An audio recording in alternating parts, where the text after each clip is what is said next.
के राह चलेला टटोकेला सोनार सैया जी।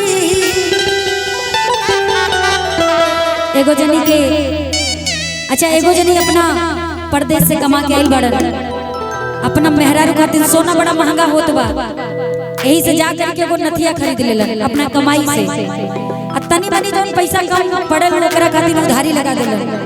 लेकिन जब जब भौजी सज सवर के बाजारे जाता रही तब तक वो सोना टोकता का हो भौजी का हाल चाल। अब भौजी चिढ़ जाता रही, हमार राजू भैया के कन्या चिढ़ता रही, राजू भैया से कहता रही कहाँ बाड़ा कने राजू भैया कहाँ हमको दिखाइए नहीं दे रहे कि राह चलेला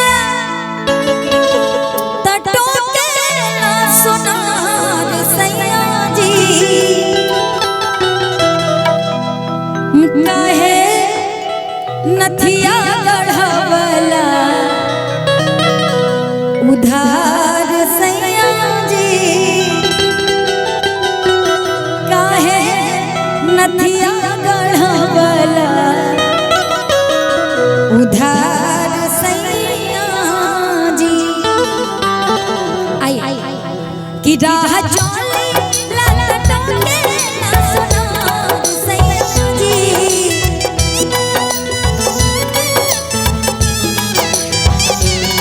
राह चलेला टटोकेला सोनार सैया जी, कहे नथिया गढ़वला उधार सैया जी, कहे नथिया गढ़वला उधार सैया जी। राह चलेला टटोकेला सोनार सैया जी, राह चलेला टटोकेला सोनार सैया जी, नथिया गढ़वला उधार सैया जी, कहे नथिया गढ़वला उधार सैया जी।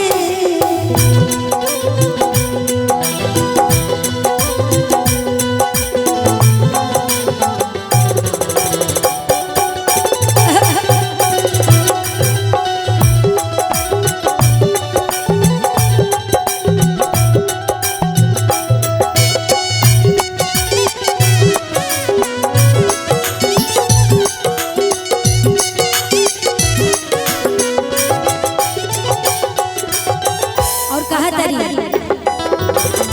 चले चाहे रहिया भागे चले चाहे रोली,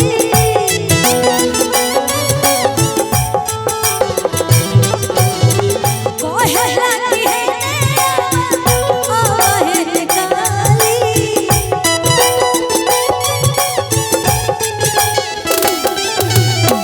चले चाहे रहिया भागे चले चाहे रोली, कहे लागी है आवे निकाली।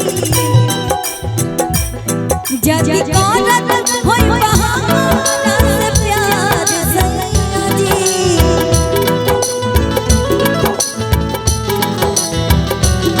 जब करत होई बहाना से प्यार सैया जी, जाके अजुबे चुका दा उधार सैया जी, जाके अजुबे चुका दा उधार सैया जी।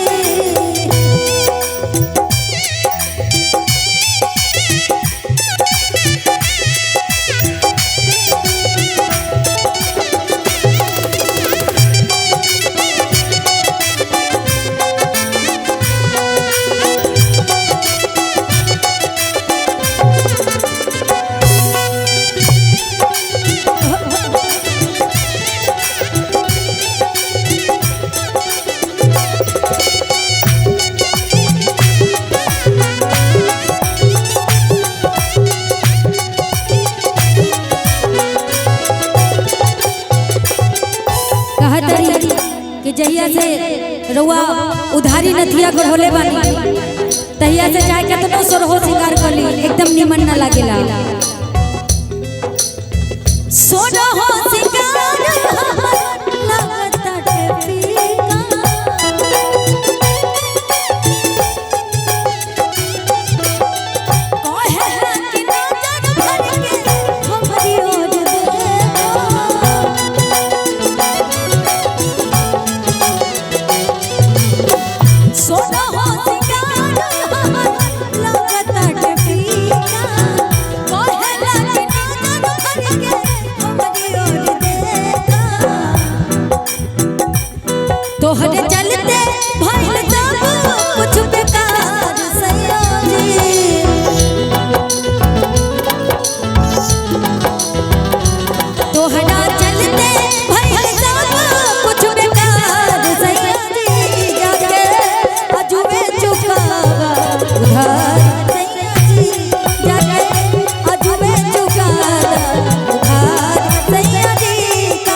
आप? अच्छा वंश